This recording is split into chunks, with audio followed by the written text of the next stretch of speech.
The other students quickly saw the tactic that Karl and the mage had come up with and began forming groups. From what Karl could tell, almost all of the newly empowered students were some sort of magical warrior class and carrying various melee weapons. Not many of them had chosen shields, but those who did have shields took the lead in a group to push forward, while the ones with ranged skills fell in behind, encircling the mages and the others who got no physical attribute enhancement. 2 more classmates fell in behind the mage, following the example of hiding their faces, though they didn't know why they were doing it. The sight frightened the weak-minded earth mice.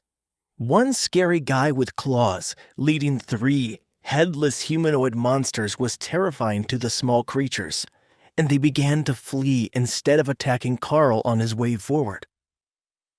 That let him set a brisk pace through the field and put the field full of mice behind him right until they made it to the first hedgerow, where they took a short breather for everyone to recover some stamina. Magic uses way too much energy. How long does it take you guys to recover after using your skills? One of the boys in the back row, a warrior class with a large axe, asked.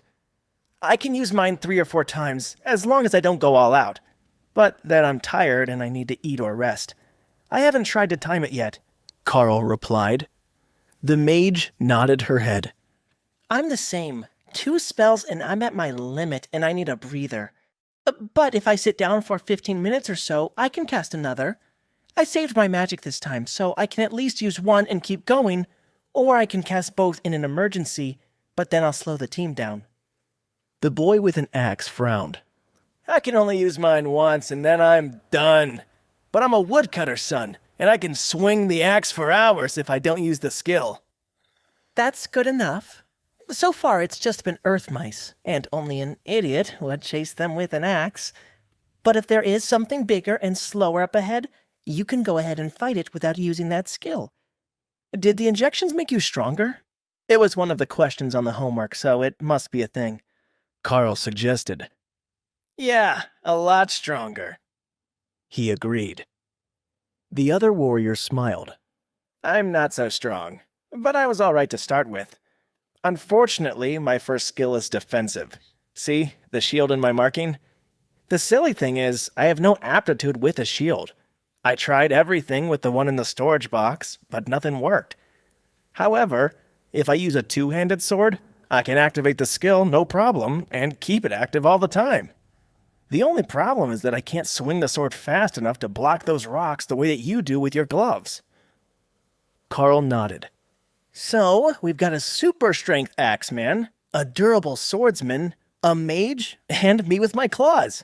That's not bad. And it looks like the teachers wanted us to group up to fight our way through the gates.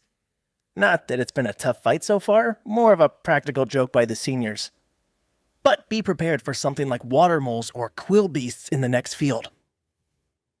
After a short breather, they moved forward in the same formation, but without the coats pulled up over their heads.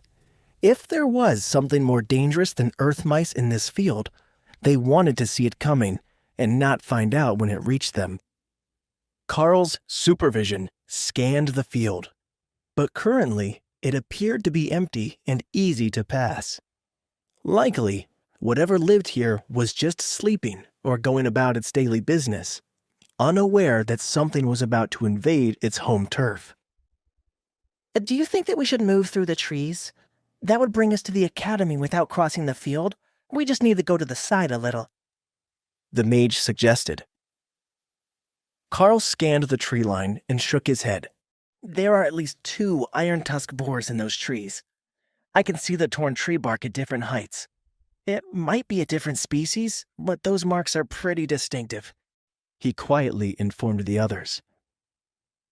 They were a long way from home, so it might be an entirely different species of boar. But if the tusk markings were similar on the trees to the ones he knew from home, then the animal likely was as well. Then onward, valiant scapegoats of the freshman class. Let's amuse our seniors and get ourselves inside that gate before it gets dark. The woodcutter's son laughed.